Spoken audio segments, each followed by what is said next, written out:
নমস্কার দাদা, আমি নমস্কার। বাংলার শিল্প ও সংস্কৃতি ইউটিউব চ্যানেল থেকে আসছি।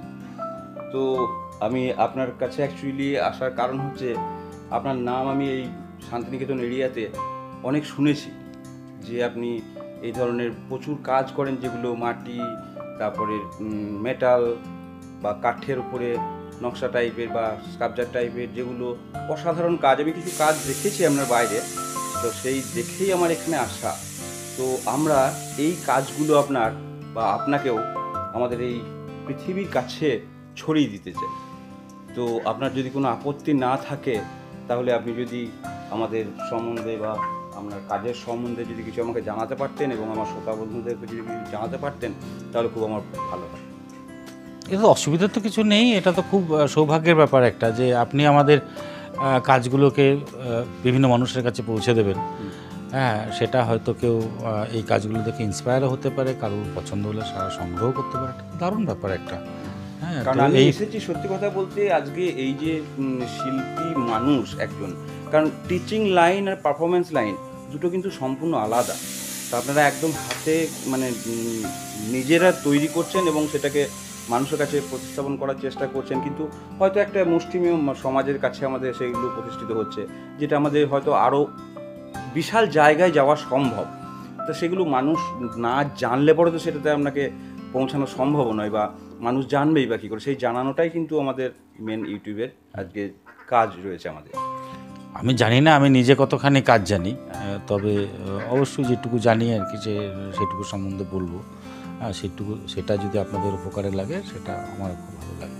তো আপনি তাহলে একটু আমাকে যদি ঘুরিয়ে দেখাতেন এবং আপনার কাজ যদি আপনাকে একটু দেখতে পেতাম আমরা, এবং আমার শ্রোতা বন্ধুরাও যদি বা দর্শক বন্ধুরাও যদি দেখতে পেতেন, তাহলে খুব উপকার হয় আর কি। হ্যাঁ, না সেটা তো দেখাবোই। আপনি তো হঠাৎ করে এসে গেছেন, হ্যাঁ, তো সেই জন্য কাজগুলো তো সেরকমভাবে সাজানো থাকে না। তো আর যেটুকু হয়তো অ্যাকচুয়ালি হচ্ছে যে সেটুকুই আমরা দেখবো তো আমরা। নিজেদের মতো করেই কাজগুলো করছি। তো সেই জন্য হচ্ছে যে আর এত এই মুহূর্তে নতুন করে সাজানোরও সম্ভব নয়। তো কাজে যেটুকু দেখছেন আর কি, যেরকমভাবে নর্মালি যেরকমভাবে আমাদের কাজ চলছে, সেরকম হলে আমার কোনো অসুবিধা নেই। হ্যাঁ, আমার খুব ভালো হতো যদি জানিয়ে আসতেন, তাহলে আমি একটু গুছিয়ে রাখতে পারতাম, শ্রোতা বন্ধুদের হয়তো কারণ না আরেকটু উপকারে জানিয়ে লাগতো। আসাটাই কারণটাই হচ্ছে যে আমরা অরিজিনাল শিল্পীকে পেতে চাই। হ্যাঁ, চলুন আপনারা দর্শক বন্ধু, আমরা ঘুরে দেখি তার হাতের কাজ এবং তার কারুকার্য যেসব করছেন, মানে নিজে স্পটে বসে, সেগুলো আপনাদেরকেও দেখাই আর আমিও কিছুটা দেখি। চলুন। আচ্ছা, এই যে স্ট্রাকচারটা তৈরি করেছেন, এটা কি হবে অ্যাকচুয়ালি, কার মূর্তি? এটা তো দেখে কি বোঝা যাচ্ছে না? না বোঝা গেলে তো একটা মুশকিল। ফিগারটা এখন না সম্পূর্ণ বোঝা গেলে বোঝা তো যাচ্ছে। ভাববো যে এটা মূর্তিই দাঁড়ায়নি। হ্যাঁ, এটা তো আমি মূলত করার চেষ্টা করেছি বিবেকানন্দের ও, একটা রূপ। এটা চলছে এখনও, রানিং আছে।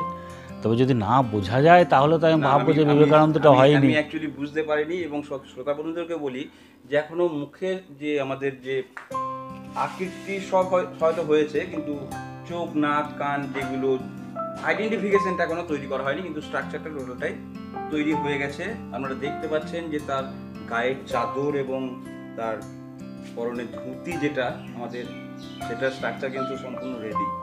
এটা টোটালি এখন মাটি দিয়ে কাজ করছে, একদম সম্পূর্ণ কাঁচা অবস্থায় রয়েছে। কোনো এখনো জাস্ট স্ট্রাকচারটা দাঁড় করানো হয়েছে, দেখতে পাচ্ছেন আপনারা। চলুন আর একটা কাজ দেখি আমরা এখানে। এটা হচ্ছে একজন সংগ্রামী ও, ছিলেন, যার নাম হচ্ছে নিশাপতি মাঝি। হ্যাঁ, উনি হচ্ছেন আমাদের এই বোলপুর এলাকার একজন খুব বিপ্লবী ছিলেন। তো তারই পোর্ট্রেটটা হচ্ছে, তার ছবি তো একটা পেয়েছি, ওই ছবিটা থেকে এটা কপি করার চেষ্টা চলছে। বেশ, আমি একবার কাছে থেকে দেখানোর চেষ্টা করব যে একটা পোর্ট্রেট রয়েছে ওনার।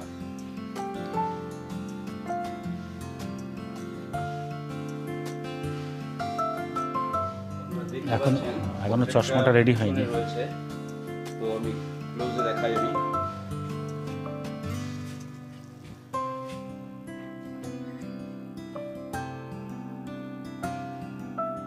এই সেই পোর্ট্রেট যেটা থেকে আপনারা দেখতে পাচ্ছেন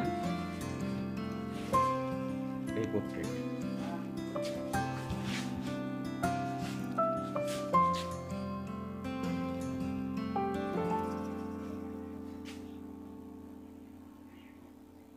অসম্ভব একদম যেন ডিটো একদম ডুপ্লিকেট তৈরি হয়েছে, একদম একটা ছবি থেকে একটা সম্পূর্ণ মাটি দিয়ে এখন মূর্তি তৈরি হয়েছে। আচ্ছা দাদা, এটা কি কোনো মেটালের তৈরি হবে? হ্যাঁ, এটা মেটালেরই তৈরি হবে। ও, তো এটা এখন মাটি দিয়ে এখন তৈরি করা হয়েছে মডেল ফ্যাক্টরি দিয়ে। তো এটা মাটি দিয়ে করে ছাঁচ করে নিতে হয়, ছাঁচ করে নিয়ে যে কোনো মিডিয়ামে ট্রান্সফার করে ফেলবো। এবার হচ্ছে যে তখন কাস্টমারের উপর নির্ভর করে যে তারা কোন মিডিয়ামে চান। হ্যাঁ, তো এটা মেটালের কথা ভেবেই এটা রেডি করা হচ্ছে, কেননা কাজে মেটালের টেকনিক একরকম হয়, আমি যদি সিমেন্টে রাখি তার টেকনিক আর এক রকমের হয়। আচ্ছা, ফাইবারেরও তো? হ্যাঁ, ফাইবারেরও হয়, ফাইবারেরও করা যায়। হ্যাঁ, তো ফাইবারে সেটার মধ্যে করে মেটালের এফেক্ট দেওয়া যায়। হ্যাঁ, কিন্তু সেটা তো মেটাল হয় না। এগুলোর মানে আপনারা যে এই যে করিয়েছেন বা যিনি করাচ্ছেন, এগুলো কি বাড়িতে রাখার জন্য না আমাদের? না, কোনো প্রতিষ্ঠানে রাখার জন্য। মেনলি প্রতিষ্ঠানে রাখার জন্য এগুলো তৈরি করা হয়। আচ্ছা, যদি কেউ মনে করুন যে এগুলো কারো পার্সোনাল, কেউ হয়তো তার বাবা মা হ্যাঁ, তৈরি হ্যাঁ, করতে পারে আপনাদের কাছে? এটা করা যেত, এটা অনেকেই করিয়ে নিয়ে যায় এটা।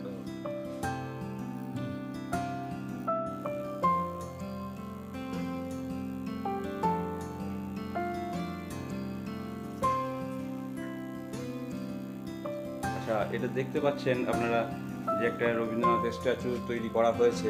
আচ্ছা দাদা, এই রবীন্দ্রনাথের স্ট্যাচুটা কিসের তৈরি? এটা অ্যাকচুয়ালি ফাইবারের তৈরি, দেখে মেটাল মনে হচ্ছে। আমি তো সেটাই ভাবছি যে দেখুন, ভালো করে আপনারাও দেখুন দর্শক বন্ধুরা, দেখে কিন্তু মনে হচ্ছে একদম যে টোটালি মেটাল। হ্যাঁ, কিন্তু এটা অ্যাকচুয়ালি ফাইবার। তো ফাইবার দিয়ে দাদা তৈরি করেছেন।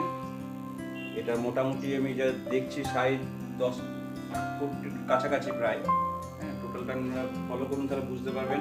দাদার সাইজ অনুপাতে আপনারা ছবিটার সঙ্গে তুলনা করে দেখুন, তাহলে বুঝতে পারবেন যে কতটা সাইজ হতে পারে। কারণ আমাদের সাধারণ মানুষের মোটামুটি ম্যাক্সিমাম 5.5 থেকে 6 ফিট আমাদের হাইট হয়। কিন্তু পাশেই দেখুন দাঁড়িয়ে আছে দাদা, আমাদের স্ট্যাচু দাঁড়িয়ে আছে। আচ্ছা, এই স্ট্রাকচারটা কি তৈরি কি দিয়ে করেছে? ওটা ফাইবার দিয়েই করেছি, ওটা এখনো রং ইনকমপ্লিট আছে। ও, এখনো রং এটা কমপ্লিট মানে হয়নি। এটাও ওই জিনিসই হবে? হ্যাঁ, ফাইবারের। হ্যাঁ, তো আপনারা দেখতে পাচ্ছেন যে একটা স্টেজ বাই স্টেজ কিভাবে হচ্ছে।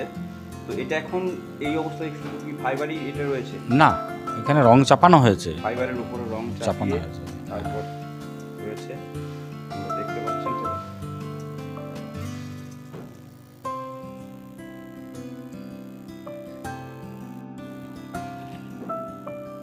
আচ্ছা দাদা, এটা কি করেছেন? এটা কি করছেন? এটা মোমের প্লেট। হ্যাঁ, মোম দিয়ে আমরা এই যে মোমের প্লেট পেতে রেখে দিয়েছি, এটা মোম দিয়ে আমরা নানা কাজগুলো করে থাকি। মেটালের কিছু মূর্তি বানানোর জন্য মোমগুলোকে রেডি করেছি। হ্যাঁ, এগুলো অ্যাকচুয়ালি মধুমোম দিয়ে এটা খুব ভালো করা যায়। কি রেডি করেছেন আমাকে যদি একটু দেখা দেন? হ্যাঁ, কিন্তু সেগুলো গরমের জন্য একটু গলে যেতে পারে, তো তার জন্য আমি এগুলোকে একটু জলের মধ্যে চুবিয়ে রেখেছি। এই যে এখানে একটু রবীন্দ্রিক ভাবনার এটা নাচের তাল এটার মধ্যে দিয়ে ধরার চেষ্টা করি, যেখানে এটা মোমে আছে, এটা আস্তে আস্তে এটা মেটালে তৈরি হয়ে যাবে। এটা টোটালটা এখন মোম দিয়ে তৈরি করা? হ্যাঁ, এটা মোম দিয়ে হয়েছে, আরও রয়েছে, দেখাই।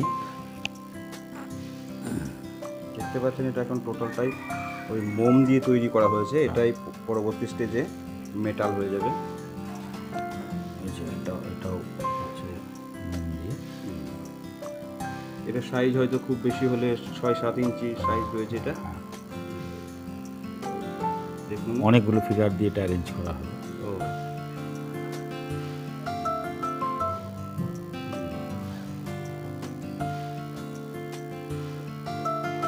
এরকম ছোট ছোট আরও হবে। এই এখন চলছে কাজটা, রানিং। হ্যাঁ, আমি এটা জলের মধ্যে রেখে দিই, নাহলে এটা যা তাপ পড়েছে তাতে হ্যাঁ।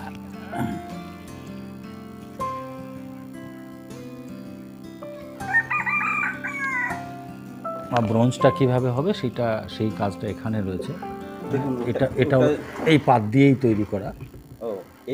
এইরকম তৈরি হবে? হ্যাঁ, এই রকমই তৈরি হবে। এটাও যেমন এই যে মোমের প্লেট কেটে কেটে কেটে কেটে বানানো। আর দেখুন এটা দাদা যেটা বলছে ওই জিনিসটার থেকে এটা অ্যাকচুয়ালি মেটাল, এটা এই জিনিসই তৈরি হবে।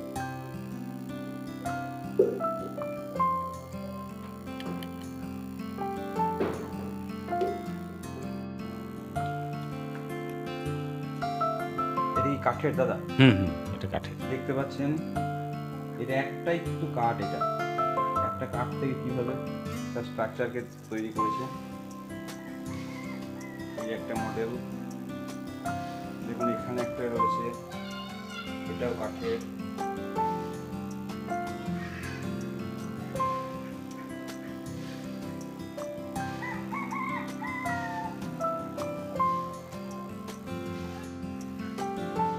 হ্যাঁ চলুন, আবার শিল্পীকে দেখতে পাচ্ছেন আমাদের সামনে বসে আছেন হারমোনিয়াম নিয়ে তার মেয়ের সাথে। তো শিল্পীর গান বাজনার দিকে কিন্তু অসম্ভব নেশা। আমরা দেখতে পাচ্ছেন শিল্পীর বাড়িতে যে নিজস্ব একটা স্টুডিও রয়েছে, মিউজিক স্টুডিও চলতে, হ্যাঁ, যেখানে সমস্ত কিছুই রয়েছে দেখতে পাচ্ছেন আপনারা। এই মেয়েকে নিয়ে একটু গানও গাইবেন বা মেয়ের গান শুনবো।